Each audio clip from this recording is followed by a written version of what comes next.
gave me was really a Sachem crown. That's not a joke. That's really true. And it's purple, my crown. Purple She gemstones. bought it for her family to give to her. They gave me a gift card, and that's what I bought.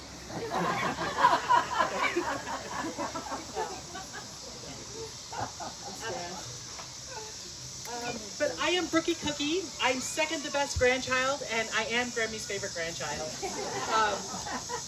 You may know me, or I already said it, I'm sorry. But good evening, everyone.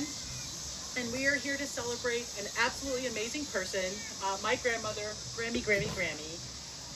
I know that all of you probably know Grammie just as much as I do, and a lot of my stories will repeat, but this is for the new people in the family, because you guys may not realize how wonderful our grandmother is and how blessed we are to have her.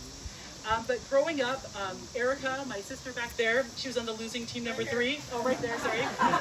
And me and my brother, we know Grammie the best. We remember those field hockey, rope burns that you got when you were, slamming those goals, Grammie. Me and Ryan, we're just second and third, But we would head to Grammie and Pop-Up's house once a month, my mom said. And it would be like our own personal Disney vacation. Grammie would just make it so magical. We would have lots of Pop-Up's chili, lots of Jello with fruit cocktails, and those famous homemade cookies that were really from Jalasko. Yeah.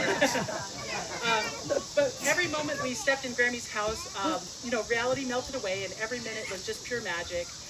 Grammie wasn't just present; she was there, ready to make sure we had an adventure. Our itinerary would start with our first stop at Jewel. Grammie would tell us we could get whatever we wanted for the weekend.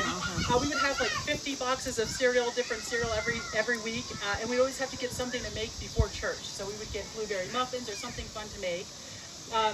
We would get stuff for dinner. Then she would take us to the Holy Grail for a kid, and she would give us $25, which was a lot of money back then, to Toys R Us every time we came. And we would buy whatever we wanted, and sometimes we would go over. And Grammie, she didn't care. Then came Chuck E. Cheese. I was terrified of the animatronics, but Grammie would allow us to just go through money, buying tokens. And me and Ryan would strategize to win the most tickets. And then this one time, Grammie played skee-ball with us, and the tickets just started pouring out of the machine. So we had Grammie playing, and she would give us her tickets. Wasn't that so sweet? She didn't want her toy. She would give it to us. That was just so generous, Grammie. And I brought my scrapbook, and I just hope this shows to, grandchild 14, 15, and 16. I don't know if you guys have any of these, but Grammie would take photos of everything that we did, and she would compile it in a scrapbook, and then the next week we would go through it. But this was our surprise imaginary trip to Hawaii. Pop-Up was cutting a pineapple for us. It was so magical. Toys R Us, Jewel-Oscar, you see these stickers here? And then she would write notes of what we did every day, and then we would reminisce. It was just so sweet. And so I know you guys probably didn't get these because you guys probably weren't that exciting to Grammie. Just saying. But so I just wanted to say that Grammie, you've given us more than memories, you've given us moments, and you were always just so present and so generous with us.